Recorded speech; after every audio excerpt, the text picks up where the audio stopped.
of fair chance hiring. It's about putting aside biases and assumptions and really considering the most relevant information to make a good hire.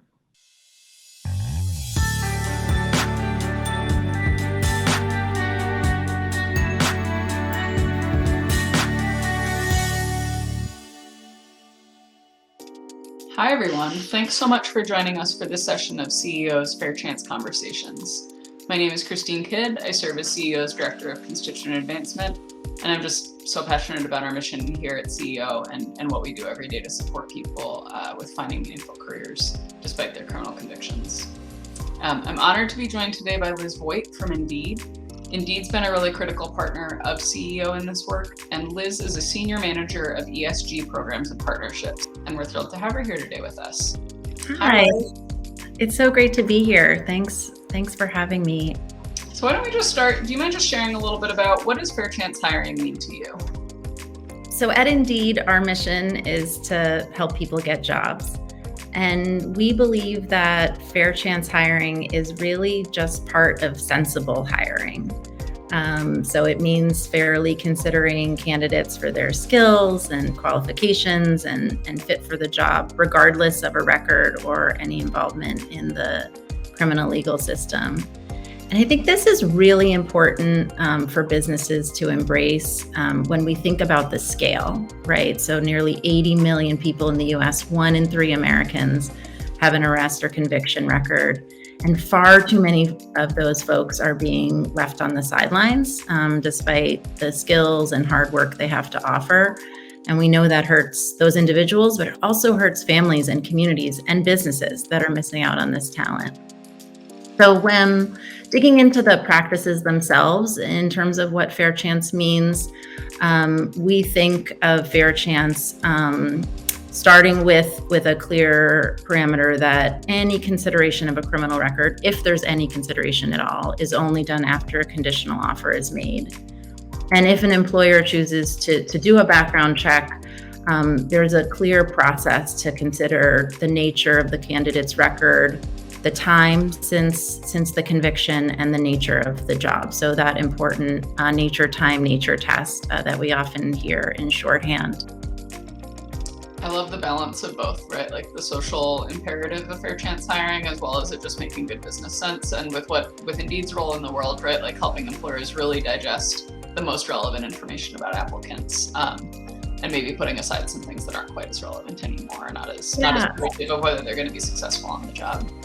That's right. And that's really important to us, right? Like we serve employers and we serve job seekers, and our place is to be the best marketplace for meeting all of those needs. And of course, also we have commitment to ESG goals. In our case, they are specifically to help break down bias and barriers and help 30 million job seekers who face bias and barriers get hired by 2030. So it's an important element of those social goals.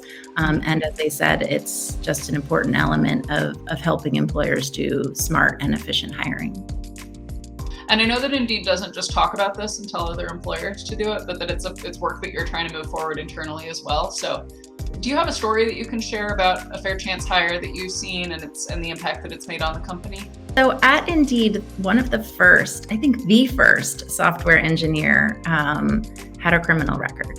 So it's fair to say that Indeed, right, the largest job site in the world, wouldn't be where we are today if it wasn't for fair chance hiring. And we often talk about how that early experience and success really puts fair chance hiring into Indeed's DNA. And I think it's been a really important starting place that's taken us on a path to create more systemic fair chance policies. And then, as I was saying, I think these are really deepened with our commitment to help 30 million job seekers who face bias and barriers get hired by 2030, those critical goals to break down bias and barriers. The other really important part of that path that's deepened our commitment is our engagement with organizations like CEO and many others who help to guide us. I was just going to say, I think it's important to also acknowledge that we have much more work to do. I think it's really important to celebrate successes, and we have those, but we know that we have more work to do. We have in particular to explore new recruitment efforts, to widen our talent pipeline when it's time for that at Indeed, and also to strengthen our system for tracking progress and outcomes while protecting privacy, which we know is a challenge for other employers. So like most companies doing this work, we've reached important milestones. We want to celebrate them. We want to talk about them, and we also have work ahead, and we want to share that part as well. Yeah. Well, I was going to say it's been a real privilege for CEO to get to be at the table with Indeed, and we really appreciate the way that you've approached the partnership with CEO and with other collaborators, and just appreciate you being kind of the willingness of the company to open doors and to work with folks like us who might be coming at it with like different missions, like overlapping priorities, overlapping missions, but also with kind of our own unique thing to contribute in all those spaces. So it's been great to be a part of. We're so grateful for the partnership. That's kind of a great segue to my next question, which is a little bit more wondering, how does Indeed support other employers, right? Like you have a huge employer network that leverages Indeed's platform and Indeed services. How does Indeed support those employers in providing second chances or exploring fair chance hiring? Yeah, I think it's important for employers to know they're not alone as they think about whether fair chance can work for their business, or really how fair chance can work for their business, and how to craft policies that are going to work for them. So this is why Indeed built a fair chance site that lays out some of the important components of the business case that we've talked a little bit about, and provides some guidance to employers, including resources we've developed and really excellent external resources like the Getting Talent Back to Work series and Second Chance Business Coalition resources and others. Some of those how-to guides that are out there that are really important resources. The other way that we support employers is by highlighting employer stories, right? So that they can hear and see what other employers are doing and how they're evolving in this space. We've tried to do that directly in the content we make available for employers, and also in programming like the webinar we did with CEO that featured CVS Health. And these are really important, like I said before, to both highlight the successes and the challenges, to help inspire and educate those who are trying to figure out where to begin, and those who've begun and know they want to take the next step. Liz, can you share a bit about how you see fair chance hiring impacting neighboring communities? Sure. This is really important to us at Indeed. So in addition to all the important value adds we talked about for businesses and individuals, our goals to break down bias and barriers for job seekers is also about the important impact on communities as a whole. We know that getting a job after incarceration dramatically reduces the likelihood of recidivism. And so that job uplifts not just the person who otherwise is being blocked from opportunity, but their family and potentially their neighborhood and community. And those ripple effects are really big when we think about the scale that nearly 80 million people have an arrest or conviction record. The system really touches every corner of our society. We probably all know someone. My own uncle served time in prison. I know other folks in my life have been impacted by the criminal legal system. And then, of course, Black and Brown communities face much bigger consequences.